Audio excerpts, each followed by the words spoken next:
तिमिरान्धस्य ज्ञानाञ्जनशलाकया चक्षुरुन्मीलितं येन तस्मै श्रीगुरवे नमः. Jai Gurudev, bonjour à tous.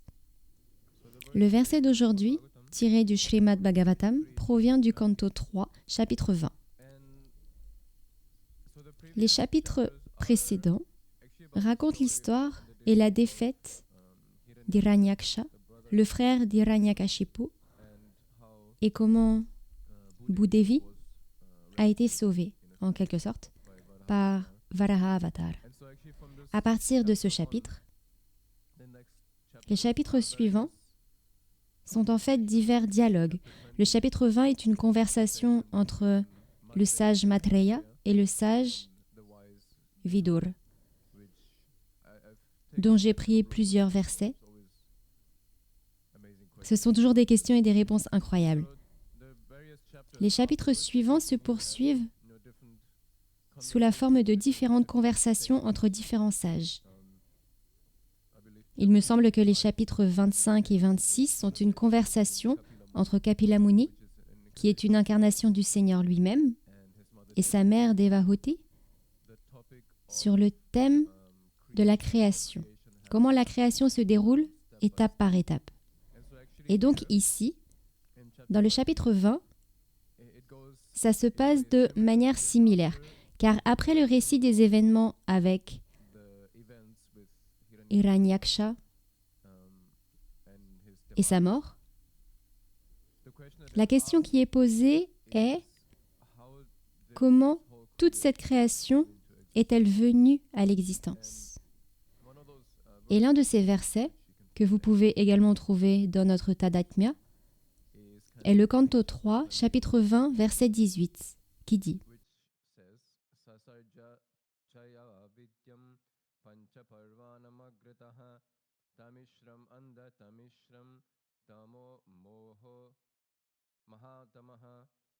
Brahma créa avec son nombre les 5 types d'Abidya. Tamishra, qui est la colère, Anda Tamishra, qui est la peur de la mort, Tamas, qui consiste à considérer l'irréel comme réel, Moha, l'identification au corps, et Mahatamas, le désir intense de jouir des plaisirs mondains.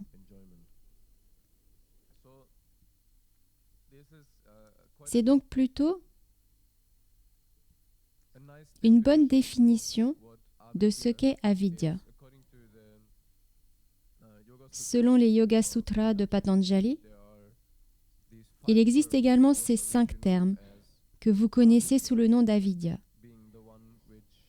qui est ce qui nous fait confondre ce qui est éternel avec ce qui est limité ou temporaire.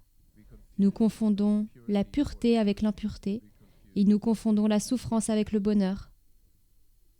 Asmita, qui est l'identification erronée du corps et du mental comme étant le soi, plutôt que l'atma ou l'âme. Raga, qui est le désir intense pour les objets des sens, ou plutôt le plaisir qui est dérivé de ces objets des sens. Dvesha est l'aversion pour les choses qui causent de l'inconfort ou du mal-être. Et Abhinivesha, évidemment, la peur de la mort du corps, qui est la plus fondamentale ou bien la plus évidente à certains égards. Ces 5 causes profondes de la souffrance sont, je dirais, très intéressantes, car bien sûr, nous ne voulons pas les expérimenter, et pourtant nous les expérimentons chaque jour. Et sur le chemin spirituel, même si nous aimons penser que nous voulons atteindre, vous savez, nous avons un objectif clair, nous voulons atteindre le Seigneur suprême, nous faisons notre sadhana, nous faisons notre pratique spirituelle, mais je dirais que l'un des effets secondaires du chemin spirituel, comme vous l'entendez souvent, est que vous devenez plus conscient de vous-même, et qu'une partie du fait d'être ou de devenir plus conscient de soi, et que vous devenez également plus conscient de vos côtés négatifs, n'est-ce pas? Et comme c'est la tendance de notre mental, Devenir conscient de nos côtés négatifs est souvent très accablant. Et cela peut donc très facilement arriver, surtout peut-être une fois que la motivation initiale de la phase de lune de miel pour faire la sadhana s'estompe, que la réalité accablante de notre profond enlisement dans cette maya, dans cette ignorance de notre mental, peut être assez accablante en fait.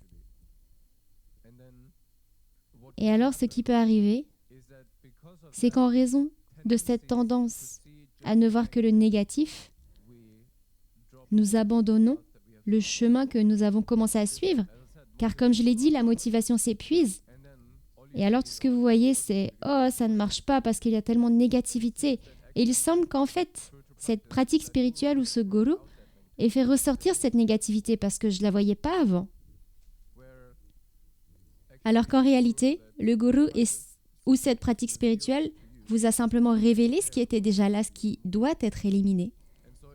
Il est donc très important, en fait, d'être conscient de ces deux choses. Quand on parle des 6 angas vers Sharanagati, il y a une raison pour laquelle les 2 premiers consistent à faire les choses que vous êtes censé faire et à éviter les choses que vous n'êtes pas censé faire. Car vous pouvez faire toutes les bonnes choses. On m'a donné un jour un bel exemple. Vous pouvez cultiver, vous pouvez essayer de planter un beau rosier et vous l'arrosez tous les jours. Vous faites toujours ce qu'il faut. Vous le plantez de la bonne manière, vous mettez le bon terreau, vous l'arrosez toujours, ni trop peu. Mais si vous n'enlevez pas les mauvaises herbes qui poussent autour d'elle à cause de l'arrosage, celles-ci finiront par étouffer la rose. Et c'est la même chose. Vous pouvez arroser la plante, vous pouvez faire votre pratique spirituelle, vous pouvez vous engager sur le chemin. Mais si vous courez sur le chemin et que vous marchez, vous devez regarder où vous marchez. Sinon, vous pouvez très facilement trébucher sur une pierre ou autre chose, ou bien tomber dans un trou. Il est donc très important. Et c'est ça que signifie en fait la conscience de soi, de prendre conscience de l'endroit où vous allez en fait. Et où vous allez, oui, nous devons apprendre à fixer notre mental sur Shri Hari, mais en même temps, nous devons être conscients de l'endroit où nous allons. Parce que si vous regardez toujours vers le haut en disant « oui, ça c'est mon objectif », vous ne voyez pas ce qui se trouve juste devant vous, en face de vous. C'est comme quand vous partez en randonnée ou que vous êtes en train de faire une randonnée, vous êtes tout en bas de la montagne et vous regardez vers le haut, vous pouvez voir le sommet de la montagne, mais il y a beaucoup de brouillard et de nuages au milieu et la forêt et tout le reste, vous ne voyez rien d'autre. Et puis vous commencez à marcher et tout ce que vous voyez, c'est le sommet de la montagne, mais vous ne voyez pas le chemin qui monte vers le sommet. Et donc, pendant que vous montez, vous devez regarder où vous allez, sinon vous pouvez très facilement retomber très rapidement. Et donc, en fait, ces 5 causes profondes de la souffrance sont très importantes pour nous apporter une certaine conscience, une certaine prise de conscience des choses auxquelles nous sommes liés ou par lesquelles nous sommes liés. Cela ne signifie pas que nous devons les voir et nous dire « Ok, maintenant je vais faire comme si je n'étais pas sous l'influence de ces choses », parce que l'adage « faites semblant jusqu'à ce que ce soit réel », ça ne fonctionne pas exactement comme ça. Mais comme nous pouvons le voir dans tant d'histoires du Bhagavatam, il est tellement facile de se laisser distraire de son objectif. De même, Arjuna a demandé à Krishna, dans le chapitre 3 de la Bhagavad Gita, au verset 36, qui est la question, et le verset 37 qui est la réponse, où Arjuna demande « Pourquoi Krishna est-ce qu'une force invisible semble détourner notre attention, la détourner de notre objectif ?» Et la réponse que Krishna donne est en fait très claire, très simple. Il dit que c'est par le désir, Mais pas n'importe quel désir, le désir du Rajaguna. Car c'est ce type de désir-là, le désir matériel, qui vous maintient lié à cette réalité. C'est le type de désir, comme il est dit ici, le raga, qui vous pousse à courir après le plaisir des objets sensoriels que vous percevez. Et donc, comme nous pouvons le voir et l'observer dans de nombreux exemples dans les histoires du Bhagavatam, comme Ajamila et d'autres, qui étaient très instruits, très intelligents, très cultivés, très forts dans leur cheminement spirituel, et pourtant, ils ont eu peut-être une seule distraction et ils ont couru après cette distraction-là. De la même manière, comme Guruji l'a mentionné en parlant du Ramayana, la seule chose qui m'est venue à l'esprit, c'est l'histoire du cerf doré, qui raconte comment Sita a été enlevée à cause de ça. Si nous courons après ce cerf doré, nous nous écarterons de notre chemin. Et il y a beaucoup de cerfs dorés dans ce monde, beaucoup de distractions.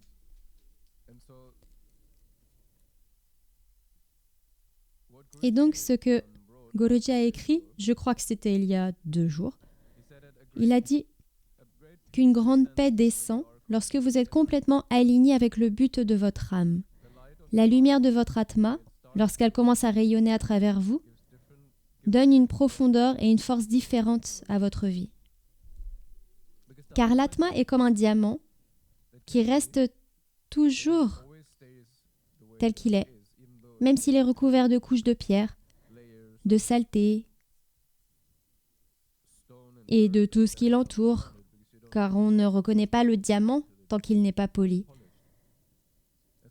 Ainsi, l'Atma elle-même n'est jamais affectée par ces causes de souffrance, par l'avidya. C'est ce qui se passe lorsque le jiva s'identifie à ce monde matériel, à cette avidya.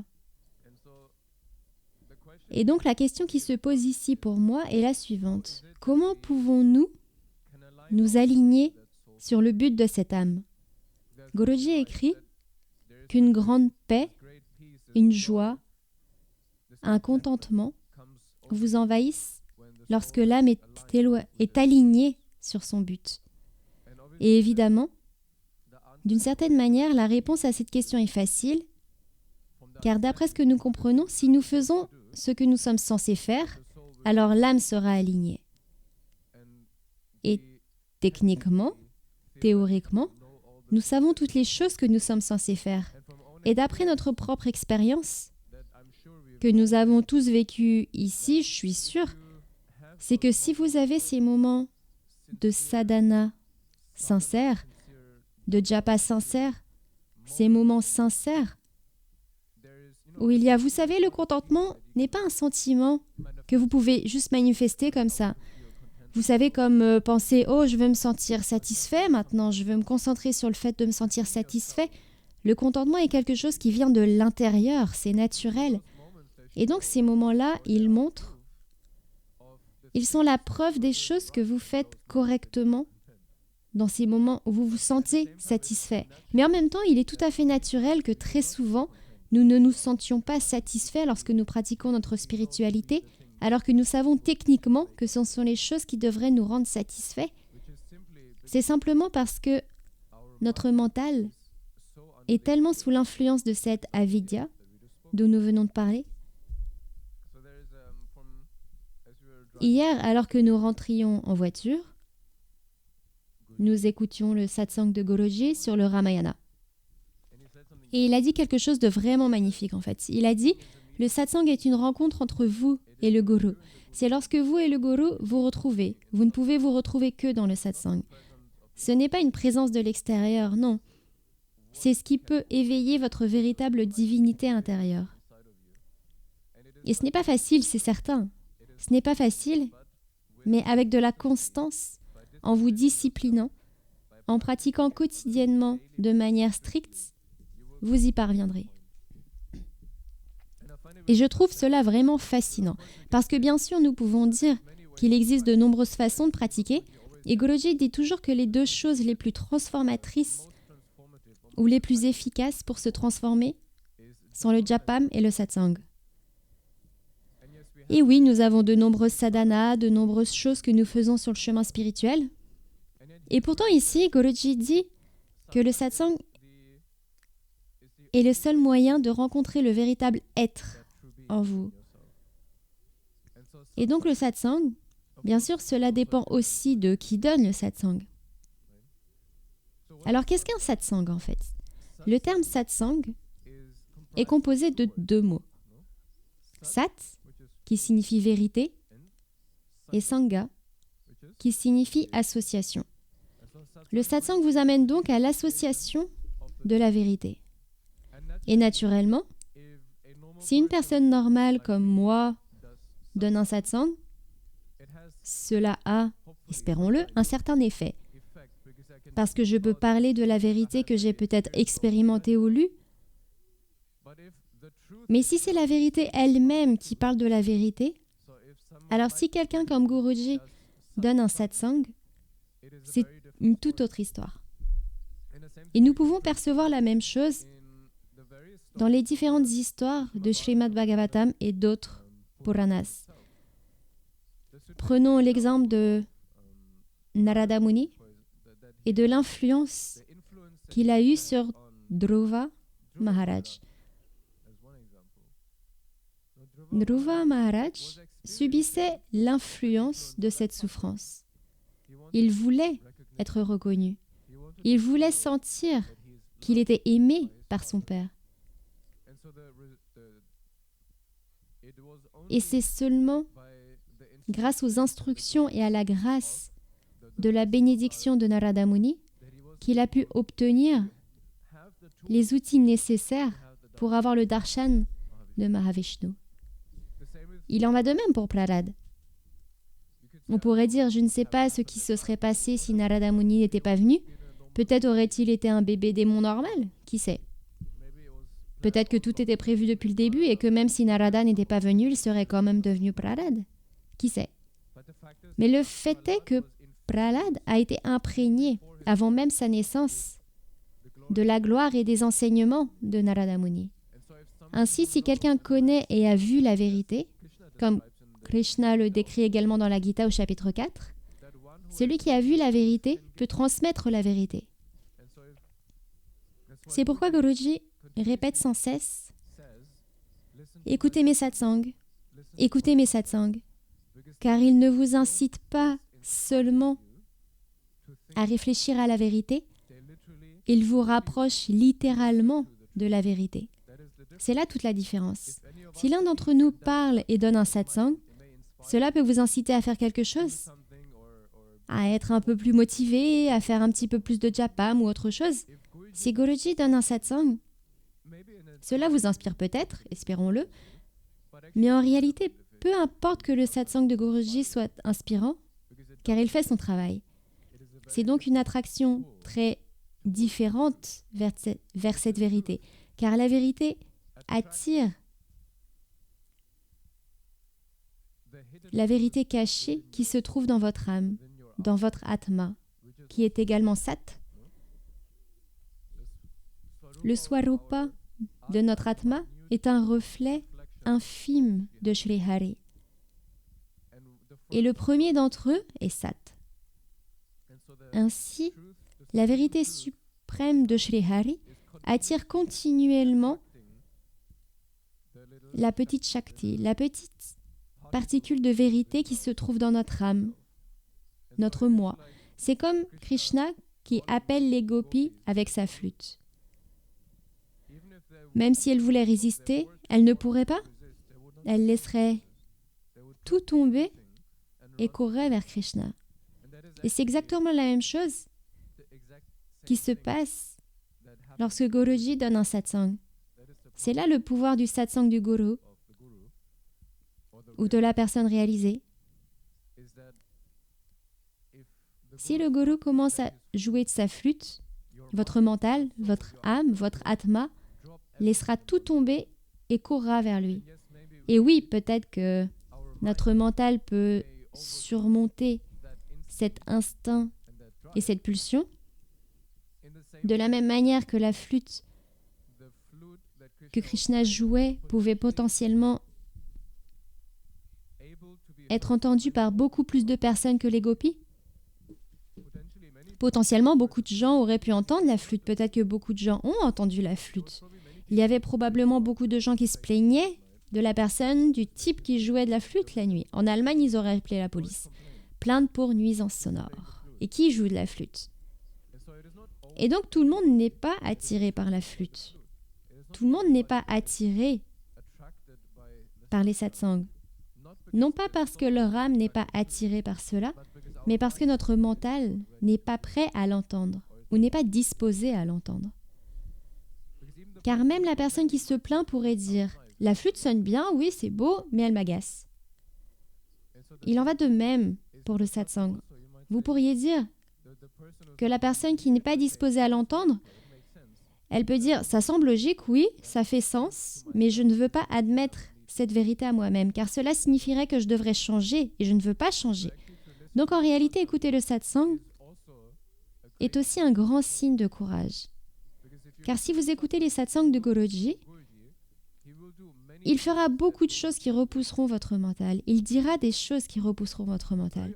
Car très souvent, Guruji dira beaucoup de choses qui ne sont pas vraiment attrayantes pour votre mental ou votre ego. Et très souvent, il est assez direct sur le fait que nous sommes terribles, que nous ne faisons pas ceci ou cela. Personnellement, ça ne me motive pas souvent. Très souvent, ce que je perçois dans mon mental, c'est « Ah, il dit ça pour les autres, pas pour moi. Moi, je fais mon japam. » Mais peut-être que je ne fais pas les 28 autres choses parmi les 30 qu'il nous demande de faire. Il y a toujours quelque chose que Guruji dit dans le satsang que vous pouvez prendre pour vous-même, que vous pouvez voir pour vous-même. Et ce que j'ai souvent réalisé avec les choses que Guruji dit, disons en privé ou en semi-privé pendant les événements, c'est que c'est souvent 90% de piqûres et 10% de faits. Non ? 10% de faits, et c'est ça que vous devez changer. Et le reste du temps, lorsque Guruji parle dans certains de ces moments, c'est pour voir comment vous réagissez. Il s'agit simplement de mettre quelques aiguilles, comme de l'acupuncture spirituelle. Quel est le but de l'acupuncture? Elle est censée libérer la pression. Est-ce agréable? Non, pas vraiment. Ce n'est pas très agréable de se faire enfoncer des aiguilles dans le corps. Mais c'est censé aider. Et quand vous allez chez l'acupuncteur, vous savez que vous devez supporter un peu de souffrance parce que c'est censé vous aider. Et nous devrions avoir la même attitude avec le gourou. Parce que si vous allez chez quelqu'un qui pratique l'acupuncture, vous lui faites confiance. Vous croyez qu'il sait ce qu'il fait. Et lorsque nous allons voir le gourou, nous devons également lui faire confiance. Croire qu'il sait ce qu'il fait. Et lorsqu'il plante une aiguille, cela signifie qu'il essaye de libérer quelque chose. Il essaye de vous débarrasser d'un attachement, d'une pression, de quelque chose qui vous empêche d'approfondir votre relation avec Shri Hari. C'est le même principe. Et donc, en réalité, écouter le satsang est un grand signe de courage et de foi. Même si parfois vous n'aimez pas ce que vous entendez, il faut avoir la foi et la confiance que tout ce que vous entendez est parfait pour vous à ce moment-là. Et si cela vous touche particulièrement, c'est encore mieux.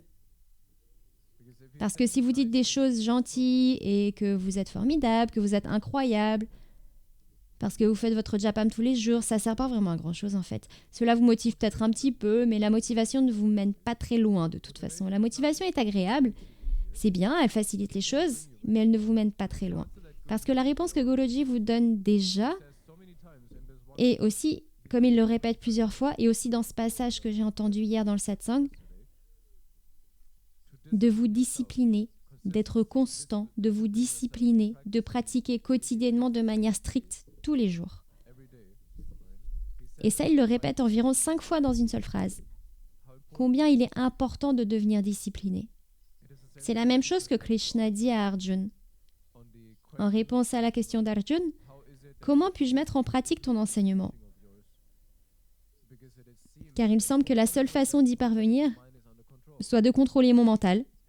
Et il semble que mon mental soit plus difficile à contrôler que le vent. Alors, comment suis-je censé y parvenir? Et c'est la même réponse que Krishna lui donne. Il est possible de contrôler ce mental puissant par une pratique répétée. Et grâce à cette pratique répétée, le résultat sera le renoncement à l'attachement, à ceux qui souffrent, à cet attachement, etc. Et dans le verset suivant, Krishna dit en fait, à mon avis, et je paraphrase ici, qu'à mon avis, il est impossible d'atteindre cet état si l'on ne s'efforce pas d'y parvenir de la bonne manière. Si quelqu'un ne s'efforce pas d'y parvenir, et c'est exactement là ce que Guruji dit lui aussi. Nous devons faire l'effort de discipliner notre mental, de nous discipliner nous-mêmes, de devenir cohérents dans ce que nous faisons. C'est drôle en fait, parce que c'est une chose si simple. Pas le fait de devenir discipliné, ça c'est pas simple. Mais nous entendons probablement la même chose de la part de presque toutes les personnes qui ont réussi matériellement dans le monde, que ce soit dans la musique, dans le sport ou autre. Il ne s'agit pas de faire un effort énorme, il s'agit d'être constant pendant très longtemps. Et c'est la même chose que Guruji dit. Il ne s'agit pas d'essayer de faire votre kriya complet et 1 heure supplémentaire de japam et ceci et cela ou quoi que ce soit d'autre pendant un jour ou une semaine. Il s'agit de trouver un moyen d'être constant pour l'avenir. Et ça dépend du temps dont vous disposez dans votre vie, peut-être 70 ans de votre vie ou peu importe. Ainsi, lorsque vous commencez votre sadhana, vous vous dites pas « Eh bien, quand je fais ma sadhana, je vais en faire autant que possible aujourd'hui. » Il s'agit plutôt de se demander quel niveau de sadhana puis-je maintenir pendant les 70 prochaines années plutôt que pendant 1 semaine. La constance est donc tellement importante sur le chemin spirituel et pour discipliner ce mental, car l'espoir de réussir à discipliner ce mental, à le maîtriser en 1 semaine, 1 mois ou 20 ans, est assez risible en fait. Car nous avons passé des vies et des vies à faire exactement le contraire, à laisser notre mental s'emballer et faire tout ce qu'il veut. Et nous pensons qu'il suffit d'un peu pour le discipliner. Cela demande un effort énorme et beaucoup de temps, ou exactement le même temps que nous avons passé à le laisser se déchaîner. Mais par la grâce du Guru, ce sera un temps infime en comparaison. Mais pour cela, encore une fois, pour boucler la boucle, nous devons avoir la force, le courage et la volonté d'écouter les satsangs et de nous permettre à notre vrai moi d'être attiré vers la vérité qu'il nous donne, d'être attiré vers ce feu de la vérité que représente le Sadguru, comme le papillon de nuit l'est vers la lumière. Jai Gurudev.